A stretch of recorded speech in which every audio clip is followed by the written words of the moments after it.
Assalamualaikum warahmatullahi wabarakatuh. Kami dari kelompok 10 akan mempresentasikan hasil presentasi kami itu tentang teamwork pada pertemuan 11 kali ini. Kami dari kelompok 10 beranggotakan Muhammad Rizky Rahim dengan saya sendiri sebagai moderator. Kemudian ada Revi Mardiansa sebagai peserta dan Andika Kurniawan sebagai peserta. Baiklah, langsung saja kami akan mempresentasikan hasil presentasi kami mengenai teamwork tersebut. Baiklah, teamwork. Apa itu teamwork? Pada dasarnya, teamwork adalah bekerja dengan rasa hormat, dengan penuh rasa saling menghargai dan efektif bersama kelompok sembari melakukan tugas tanggung jawab dari setiap orang. Selanjutnya di sini ada menjelaskan tentang mengapa teamwork itu diperlukan. Pada materi ini akan dijelaskan oleh Andika Kurniawan. Kepada Andika Kurniawan dipersilakan. Baiklah, saya akan menjelaskan mengapa teamwork itu diperlukan. Ada beberapa alasan mengapa teamwork itu penting. Yang pertama itu banyak kepala lebih baik daripada satu kepala. Maksudnya di sini yaitu banyaknya ide dari kawan kita, maka kemungkinan solusi dari sebuah permasalahan akan lebih mudah kita selesaikan. Yang kedua, terdapat banyak sudut pandang. Jadi, sebuah tim yang baik memiliki berbagai sudut pandang berbeda. Karena setiap orang memiliki latar belakang, pengalaman, dan kemampuan yang berbeda pula. Dengan menggabungkan seluruh aspek ini, maka Anda dapat mencari sudut pandang terbaik. Yang ketiga yaitu menghasilkan ide-ide segar. Jika kamu adalah seorang pengusaha, maka ide-ide segar harus selalu dimiliki. Nah, dengan bantuan tim yang baik, mereka akan memberikan ide-ide yang mereka miliki. Bayangkan jika seluruh ide tersebut dicari jalan tengahnya, bisa jadi kita akan menemukan sebuah cara baru yang tidak pernah dilakukan sebelumnya. Yang keempat, saling mendukung dan mengingatkan.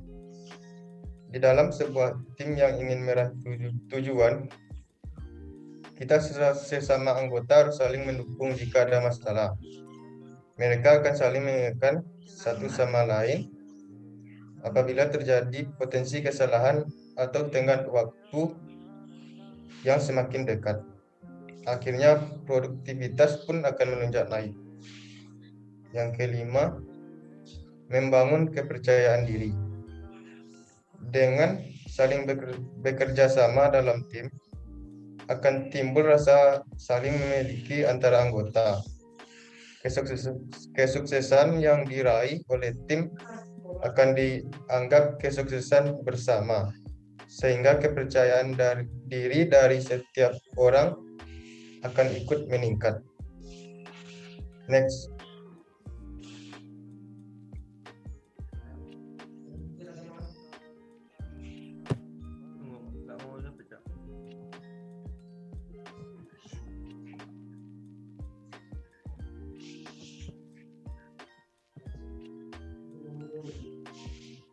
Selanjutnya, keahlian teamwork yang harus dikuasai dunia kerja saat ini.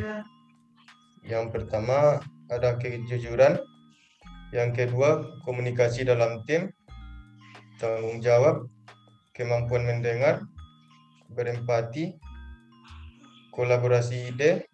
Yang ketujuh, menghargai antar anggota, percaya pada tim, pengambil keputusan, keterampilan organisasi, dan perencanaan.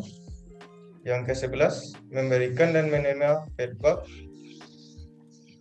Selanjutnya, manajemen konflik dapat diandalkan saling menghormati dan toleransi. Dan yang terakhir 15, problem solving. Selanjutnya akan dijelaskan oleh Tama.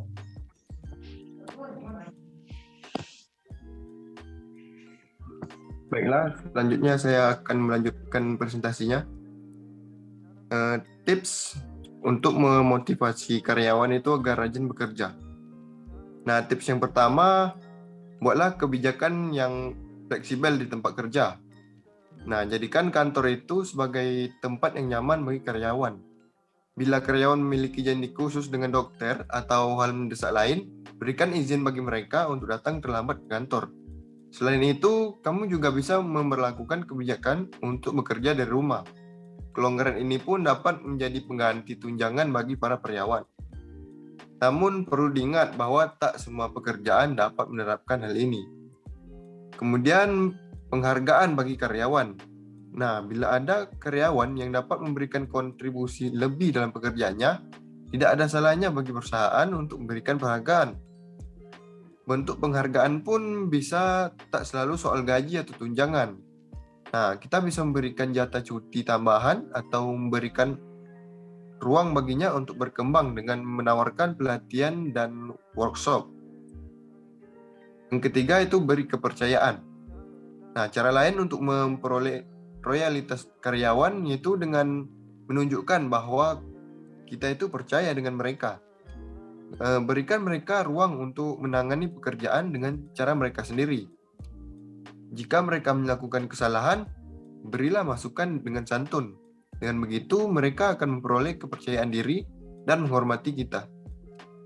Dan suasana kerja pun tentu akan menjadi lebih harmonis. Selanjutnya, yang keempat, diskusikan bonus dan insentif.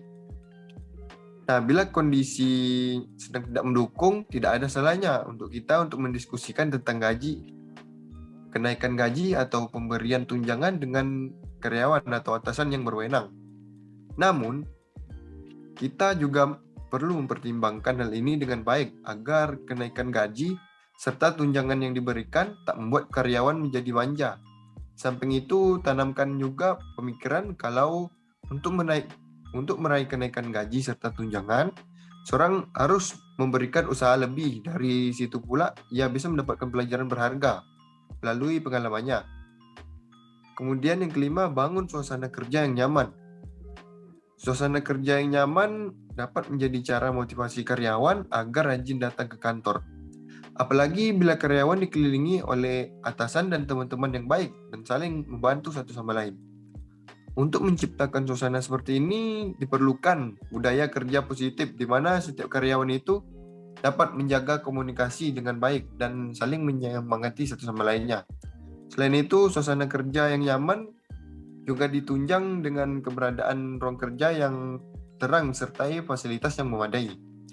Seperti adanya alat kantor yang lengkap, tempat istirahat, sampai keberadaan playroom. Dengan begitu, karyawan akan semakin nyaman berada di kantor. Nah, ada satu lagi yang paling penting yaitu berikan hukuman. Nah, ini adalah upaya terakhir yang bisa ditempuh sebagai motivasi karyawan agar rajin, termasuk di dalamnya meningkatkan kehadiran di kantor. Bila merasa semua usaha di atas telah dicoba tetapi karyawan masih bermalas-malasan, nah itu berarti perlu membuat aturan yang sangat ketat. Baiklah,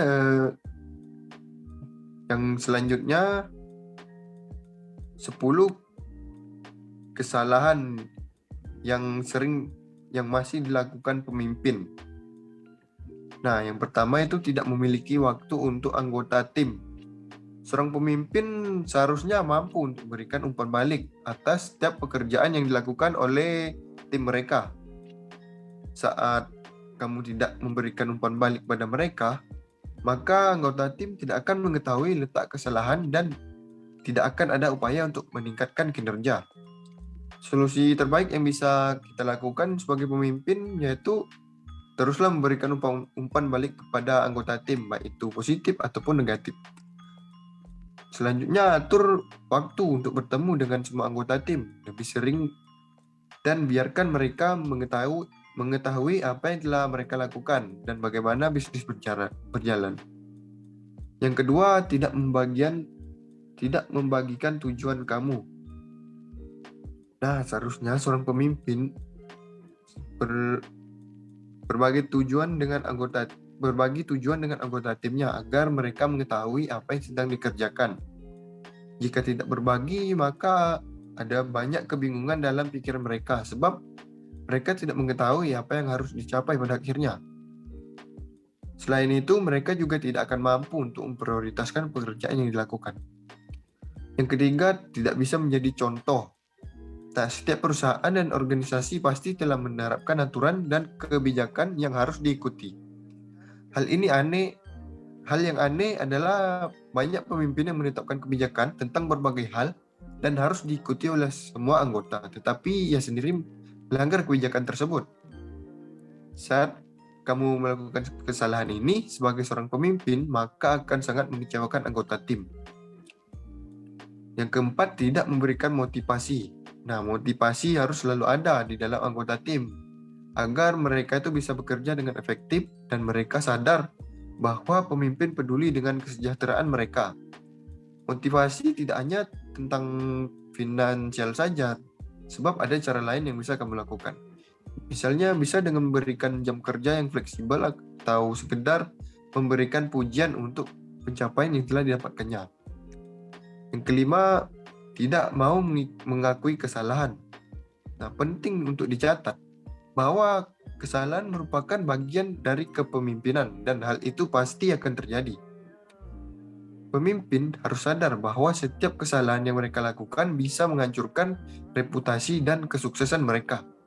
Hanya saja jangan sampai kamu tidak mau mengakui kesalahan yang telah dilakukan. Sebab kesalahan adalah salah satu cara terbaik untuk mendapatkan pengalaman dan menjadi sosok yang jauh lebih baik dari sebelumnya. Yang keenam, tidak mau menerima nasihat. Tidak ada orang yang sempurna dalam segala hal. Sehingga kamu membutuhkan orang lain untuk memberikan saran atau nasihat. Sebagai seorang pemimpin, kamu tidak hanya memberikan saran kepada anggota tim yang lain saja, tetapi juga bersedia untuk menerima nasihat dan saran yang diberikan oleh orang lain. Yang ketujuh, tidak peduli dengan komposisi tim. Nah, kualifikasi, keterampilan, dan kepribadian seorang pasti berubah sepanjang waktu. Hal inilah yang mendasari mengapa seorang pemimpin harus mengevaluasinya sepanjang waktu. Dengan mengevaluasi, seorang pemimpin bisa mengetahui dan memastikan bahwa komposisi tim masih ideal. Yang ke-8, tidak mendelegasikan pekerjaan. Sebagai seorang pemimpin, mungkin saja kamu harus bisa menyelesaikan tugas-tugas dengan baik karena kompetensi yang dimiliki. Hanya saja, kamu juga harus bisa membuat rekan tim yang lain untuk melakukan tugas dan pekerjaan dengan baik. Tugas seorang pemimpin adalah mampu menunjuk orang yang tepat untuk tugas yang benar. Yang 9, tidak berinovasi. Kepemimpinan yang hebat itu membutuhkan seorang yang mampu mengantisipasi perubahan, membuat rencana yang bisa mengatasi perubahan, dan mengambil tindakan dengan segera sebelum hal terjadi. Efektivitas kepemimpinan sangat tergantung pada pemimpin itu sendiri dan banyak sekali faktor yang dapat mempengaruhi cara pemimpin mengelola tim dan organisasi yang dijalankan. Yang terakhir, ya, kehilangan kontrol di depan publik. Nah, hal yang harus diingat adalah membiarkan temperamen tidak terkontrol. Maka konsekuensinya adalah bisa menderita dalam jangka panjang. Misalnya bisa berupa hubungan yang memburuk dengan seseorang atau kehilangan peluang yang ada di depan mata. Nah, itulah tadi 10 kesalahan pemimpin yang banyak dilakukan oleh para pemimpin saat ini. Pembatasan di atas juga harusnya bisa digunakan untuk memperbaiki diri sosok pemimpin agar di dalam organisasi agar lebih baik dalam memimpin. Nah, sampai di situ saja presentasinya. Saya kembalikan kepada moderator. Baiklah, tadi merupakan hasil presentasi kami mengenai teamwork pada pertemuan 11 kali ini. Mungkin hanya itu saja yang dapat kami sampaikan dari kelompok 10. Jika ada salah kata mohon dimaafkan. Wabillahi taufiq wal hidayah. Wassalamualaikum warahmatullahi wabarakatuh.